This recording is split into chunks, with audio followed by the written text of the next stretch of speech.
جگە لەمانەش دادگای فەدراڵی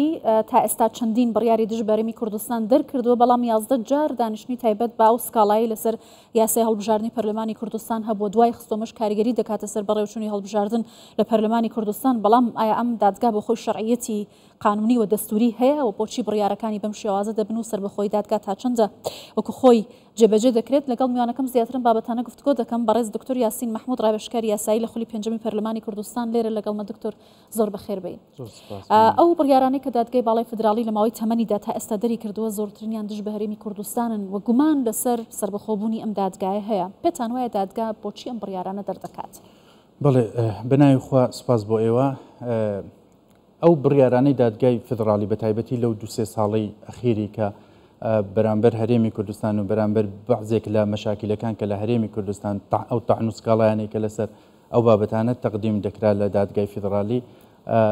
ئێمە وەکو ئەوانەی کە متابعی بڕیارەکانی دادگا و ئەو کەیسانەی کە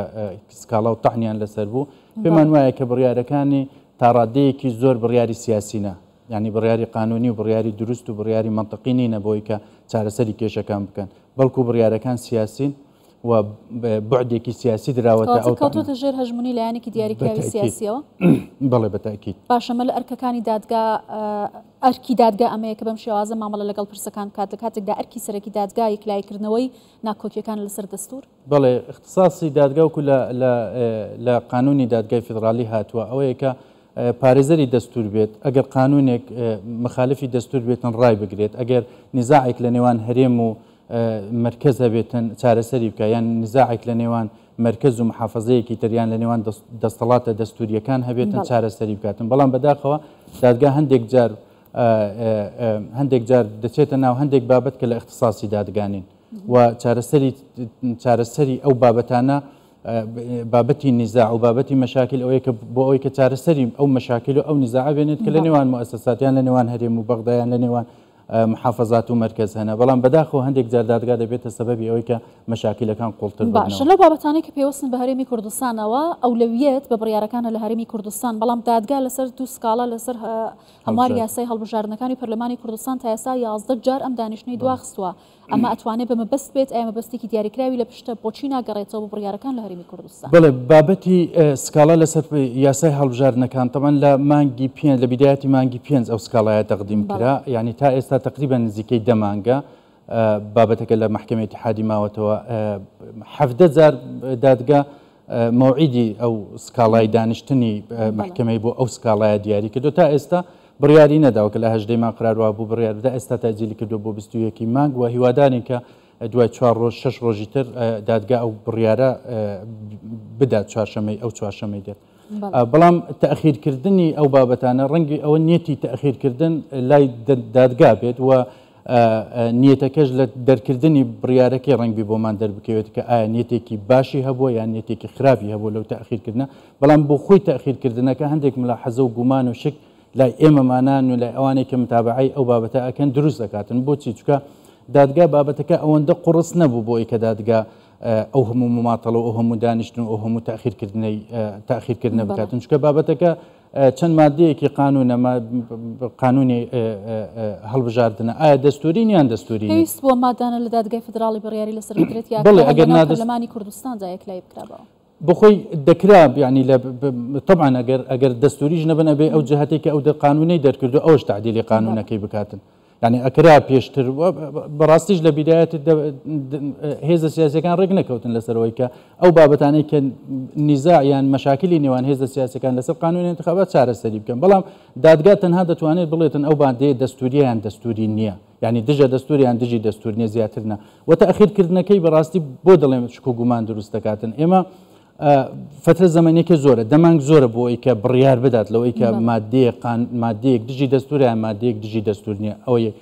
دوو فترە زەمانەی کە ئێستا ئێمە تێیدا دەژین، فترە زەمانەیەکی حساسە بە نسبەت هەرێمی کوردستان، بە نسبەت عێراق بەگشتی، چونکە هەرێمی کوردستانش بەشێکە لە عێراق، چونکە ئێمە لە فەراغێکی دەستوری داین. ئەو تەخیرکردن لە مەساڵحی ئەو فەراغە دەستوریە نییە، ینی پێویستە زووتر بڕیار بدرا بە بۆی زووتر ئەو فەراغە دەستوریە کۆتایی هاتبە. ئەوە یەک. دوو، ئێستا دادگای فیدرالی بۆتە بەشێک لە ئاستەنگ لە بەردەم هەڵبژاردن. بۆچی؟ چونکە ئێمە چاوەڕێ دەکەین دادگای اتحادی بڕیارێک بدە بۆی لەسەر ئەساسی ئەو بڕیارە انتخابات بکەین ئێساگەر قراروا بوومە 25/2 هەڵبژاردن بکەین بەڵام نەمانتوانی بۆچی چکە دادگای اتحادی بڕیاری نەدا کەواتە ئاستەنگی تعجیلکردنی هەڵبژاردن لە مانگی 2 بۆ کاتێکی تر کە هێشتا دیاریمان نەکردو دادگای اتحادی سەبەب بوو ئەوە یەک دوو ئەگەر زیاتر مماطلە پێ بکات لە 21 لە چوارشەمەی داهاتوو لەو چوارشەمەی بڕیار نەدات یان زیاتر تەخیری بکات ڕنگ بە ئێمە ئاستەنگێکی تر چاوەڕێمانەکە کە ویش کۆتایی هاتنی کۆمیسیۆ خول با بڵێن ماوەی کۆمیسیۆنی عێراقیەکانی لەسەر هەرێمی کوردستان چی دەبێت ناتوانێت هەڵبژاردن لە کاتی خۆیدا بەڕێوە ببات طبعا ئەو فەراغە دەستوریە بەردەوام دەبێت ئێستا ئێمە لەناو فەراغێکی دەستوریداین یەک لە سوڵتە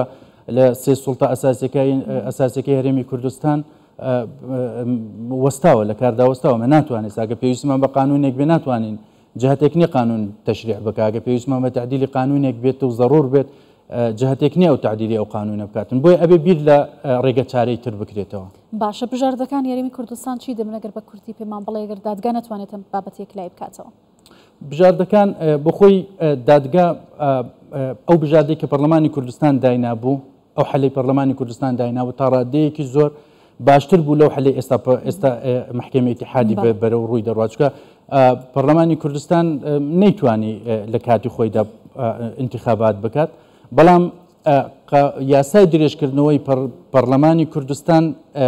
لە ناو یاسایەکەدا حەلی ئەو ئاستەنگەی دروست کرده بوو کە بێ بۆ ساڵێک بێتون لە ماوەی ئەو ساڵشدا هەڵبژاردن بکرێت ئەگەر بەهات باو ئەو بابەتە نەچوو بە دادگای اتحادی ئەوانەی کە ئێستا لە دادگای اتحادی تاعنی ئەو بابەتەیان کرد پێشتر لە پەرلەمانی کوردستان حەلی ئەو مەوزوعیان کردوە باشتر بچکە ئەگەر بە گوێرەی قانونی درێژکردنەوەی خوڵی پێنجەمی پەرلەمانی کوردستان دەبایە کە نۆی دا قانونەکە پەرلەمان درێژکرا دەبایە لە نۆی دەی 2023 هەڵبژاردن خوڵی شەشەم دەست بەکار بایانی ئەگەر بەو شێوازە بڕۆیش بە ئێستا 5 مانگ بوو خوڵی شەشەم بەردەوام بوو بۆیە بژاردەکانی بەردەم هەرێمی کوردستان ئەوە ئەگبێ هێزە سیاسیەکان جارێکی تر دابنیشن بیر لە حەلێکی تر بە حەلی تریش ڕنگ بێ هەبێتن ئەبێ بیری لێ بکەنەوە مناقەشەی لەسەر بکەن و گفتوگۆی بکەن بۆی بگەنە یەک ڕێ و یەک دەنگ و یەک مەساڵحی هەرێمی کوردستانیان لە پێش مەساڵحە تایبەتەکانیان بێت حەل هەیە و دەشوان چارەسەری بەڵێ بەڕێز دکتۆر یاسین محمود ڕاوێژکاری یاسایی لە خولی پێنجەمی پەرلەمانی کوردستان زۆر سپاس لەگەڵ